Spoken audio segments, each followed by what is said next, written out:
in the United States. So thank you, I appreciate that.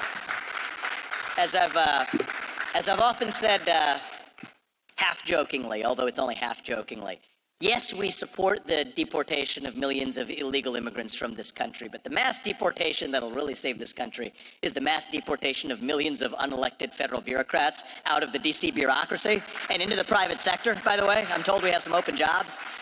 And that's exactly how we save a country. And the beauty of this is the last few years have given us the legal landscape to do it. I often get the question of, well, why didn't President Trump do this the first time around? I don't love the form of that question for a few reasons. First is it denies the possibility of improvement, right? The fact that even as our country, we've never been perfect because we're a nation comprised of human beings and not gods. But I would rather live in a country that has ideals and falls short of them than one that has no ideals at all. But on a more pragmatic note on this question of why President Trump didn't do it in the first term, he didn't have the legal landscape to do what he can do and what we can do now. The Supreme Court has handed down what I think are some of the most important cases of our lifetime in the last 2 years. West Virginia versus EPA is a critical case that said that if it's a major policy question, we call it the major questions doctrine in that case, if it's a major policy question, affects economic policy or affects your individual rights, it can't go through administrative rulemaking, it has to go through Congress. And if it did go through administrative rulemaking before, those rules currently are unconstitutional under current law. Pair that with the overturning of Chevron deference in the Loper-Bright case this year, which says that federal courts no longer have to engage in deference to the judgments of administrative agencies.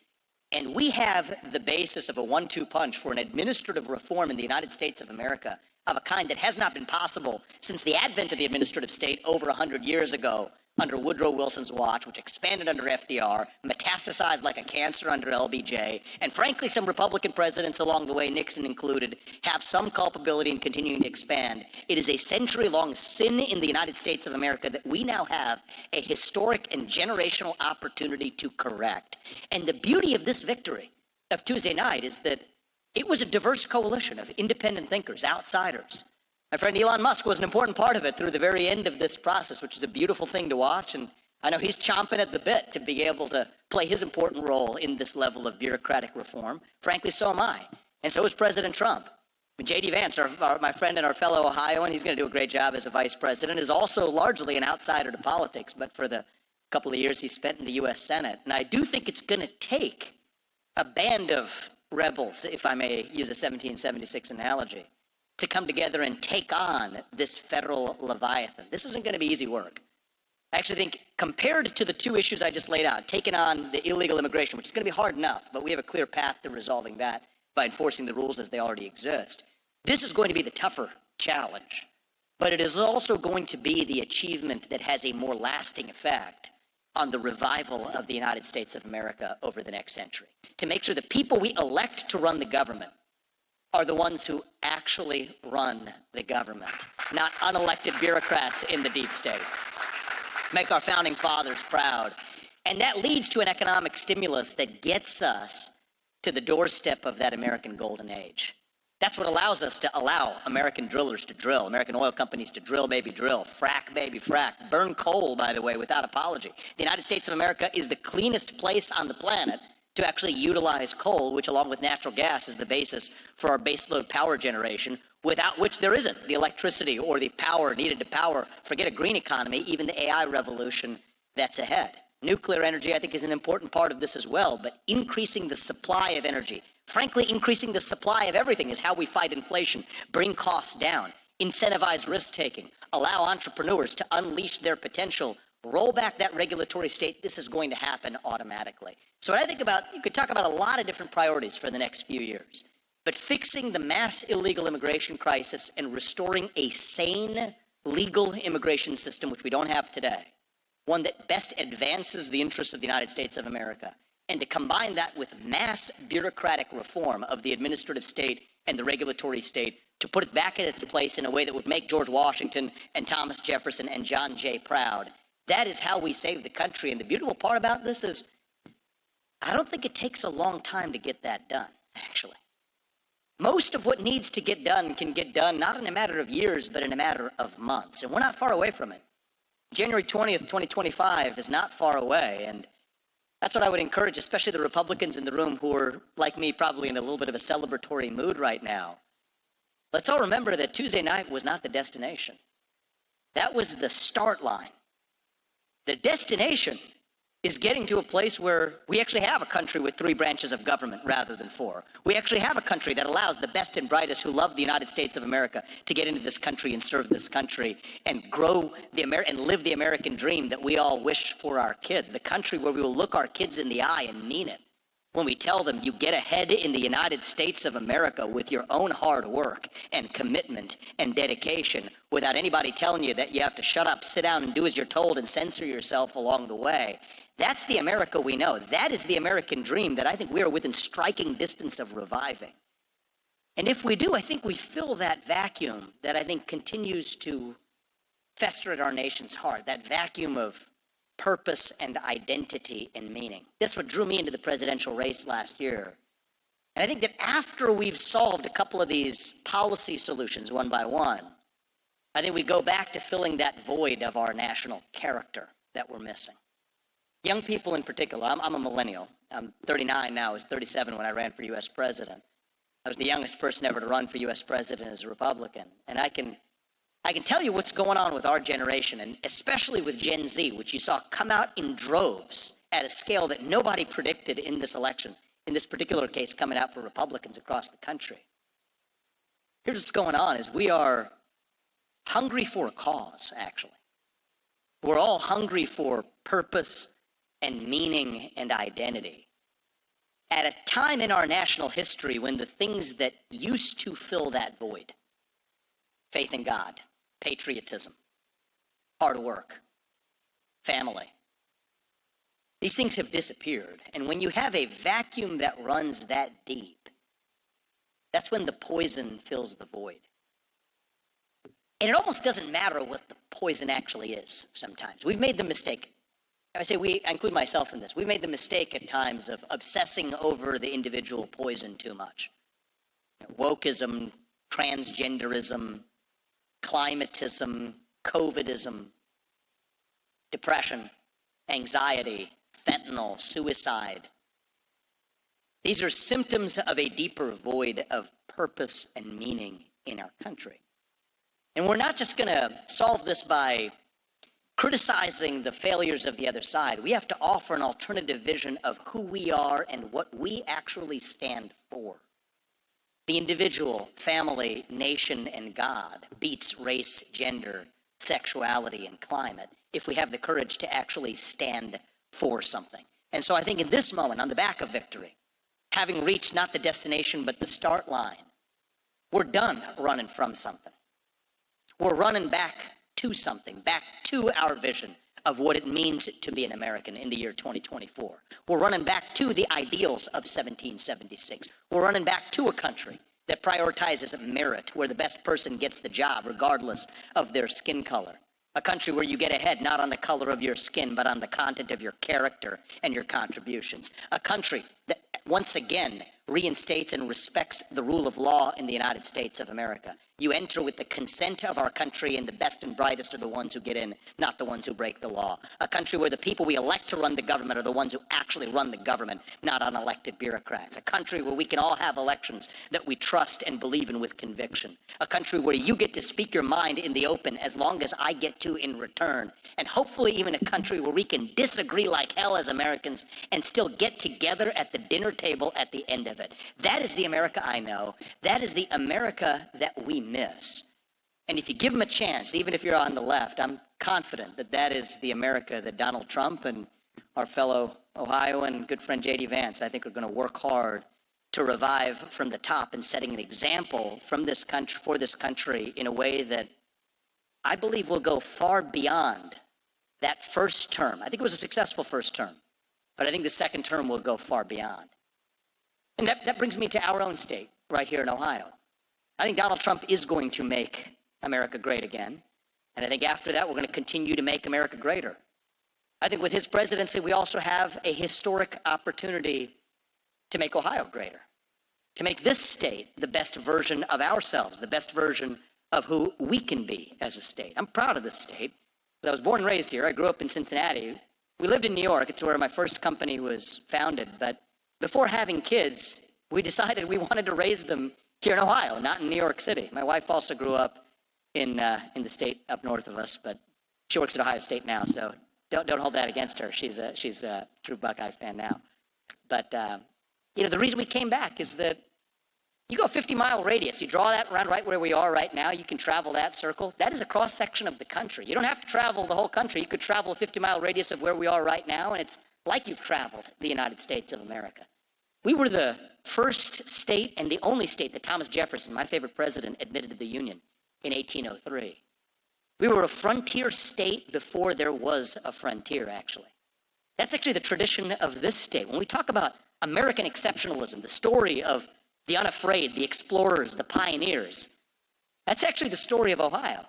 All the way through most of our life as a state, from 1803 all the way out to 1949, even when it wasn't that long ago, in 1949, where 5 of the 10 most prosperous cities in the United States of America were right here in our state, actually. Toledo was the rubber capital of the world. Toledo was the glass capital. Akron was the rubber capital of the world. Cleveland and Youngstown were the steel capitals of the world. Cincinnati, where I grew up, was the consumer products capital. Dayton was the compute capital of the Industrial Revolution. This is the state that powered the last technology revolution, and I think we're about to go through the next one coming up. You think about even the positioning, the same advantages we had back then, access to waterways, 60% of North America's population within a one-day drive of where we are. That was true in 1949 as it is today. That's the environment that gave us the self-confidence for guys like Neil Armstrong, who actually grew up in 1949, only years later to have the self-confidence to say he could go to outer space, achieve the impossible, what nobody envisioned from right here in the state of Ohio, in the great tradition of the Wright brothers. That is the embodiment of American exceptionalism right here in Ohio. For being honest, it hasn't necessarily been that way in the 60 years or so since then, but it doesn't have to stay that way. I think the story of Ohio is the story of our country, a state that demonstrates what's actually possible, a state that can hopefully still attract the best and brightest. You have states like Florida and Texas that are doing a great job with leaders who have demonstrated what's possible with zero tax rates, with a business-friendly environment, but I see no reason why this state can't be the one that attracts the best entrepreneurs, becomes the best place to start and grow a new business, becomes the most attractive state to raise a new young family. I think this state has been that for much of our national history, and I think we can make it so again. It just requires a revival of that conviction in who we really are. So that's my ask of everybody here is we have a moment here as a nation and as a state to revive our self-confidence, to achieve what our founding fathers envisioned. They were the pioneers and the explorers, the unafraid. Jefferson signed off on those Lewis and Clark expeditions that flew right here through Ohio as well. I want to think about what are the Lewis and Clark expeditions of our day. Leadership in the AI race, leadership in leading the world and not just relying on somebody else's semiconductors, but making them and actually utilizing them right here in the United States of America. A country that doesn't have to rely on our adversaries in China for our own military industrial base, but instead a country who demonstrates and shows the rest of the free world what's actually possible.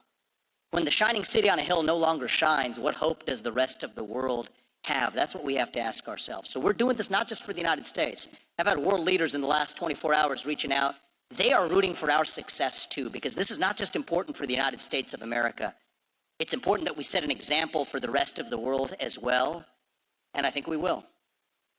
And if we do, if we get this right in the next, not even the next 4 years, the next 4 months and setting up for January, 2025 alone is going to be a year that I think turns this country around. If we get this right, we don't have to be this nation in decline anymore that we've become. We don't have to be at the end of the ancient Roman Empire, as we're taught to believe. We can still be a nation in our ascent, a nation still on our way up, still on our way to that shining city on a hill.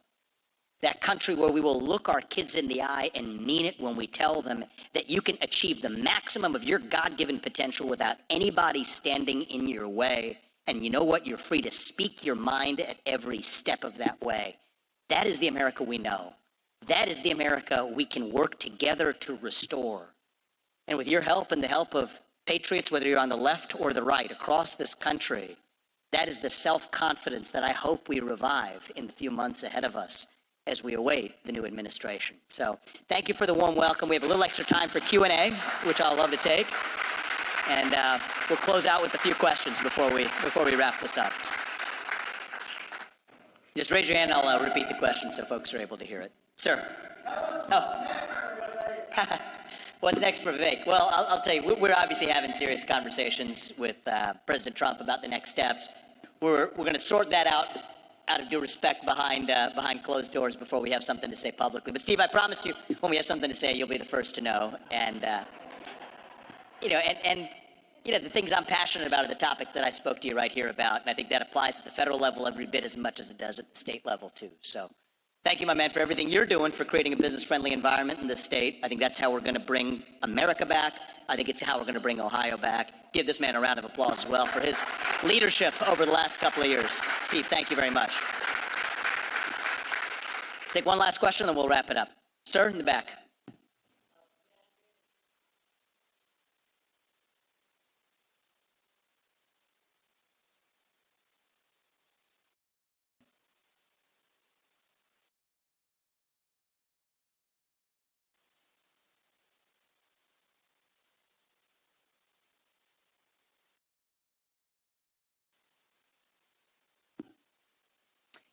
Yeah, thank you. I think it's such an important issue. When you think about Gen Z coming out to vote, I'll say one thing about this housing issue, actually, to put my finger on it here is, have housing costs gone up, and are they out of reach and unaffordable for many people, especially first-time home buyers? Of course they are.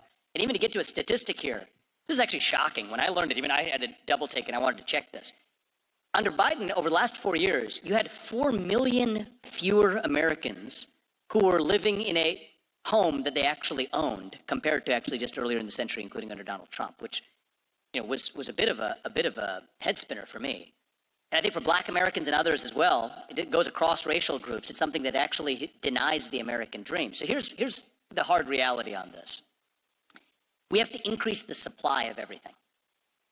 We've constrained the supply of housing in this country through a lot of restrictions on land use.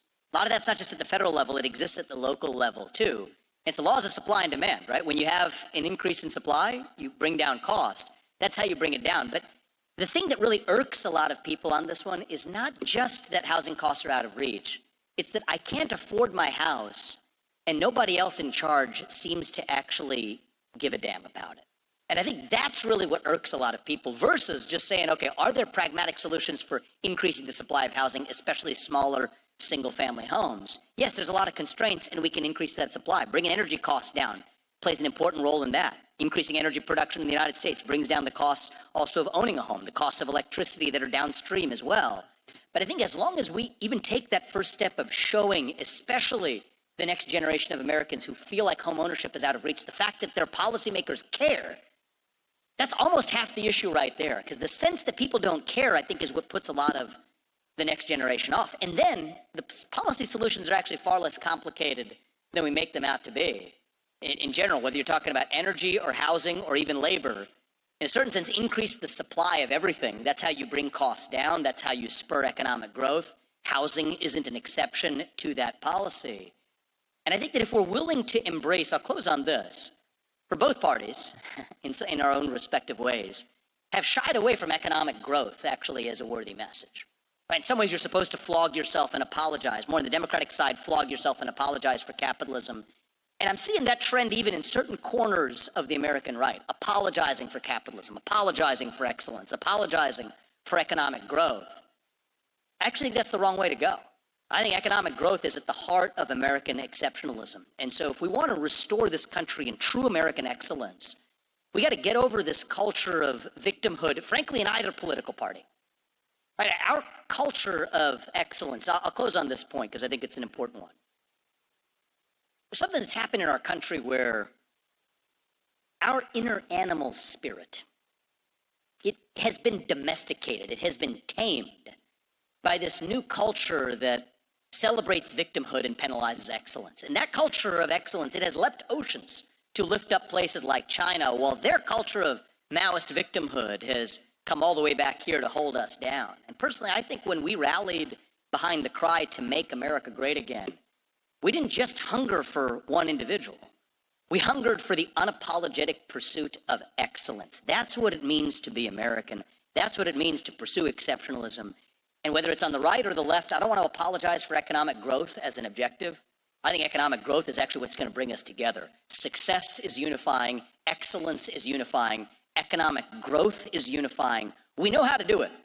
The country that put a man on the moon, including this state where he came from, we know how to do it. We can actually get that done. The question is, do we have the conviction to actually do it without apologizing? And an important part of making America great again, I think, is going to be to make capitalism great again in the United States as well. So with that, I want to thank you all for welcoming me. God bless you and our great state of Ohio. And may God bless our United States of America. Do not stop fighting until we get this job done. This country's worth saving, and we will. Thank you. Thank you. Good to see you guys.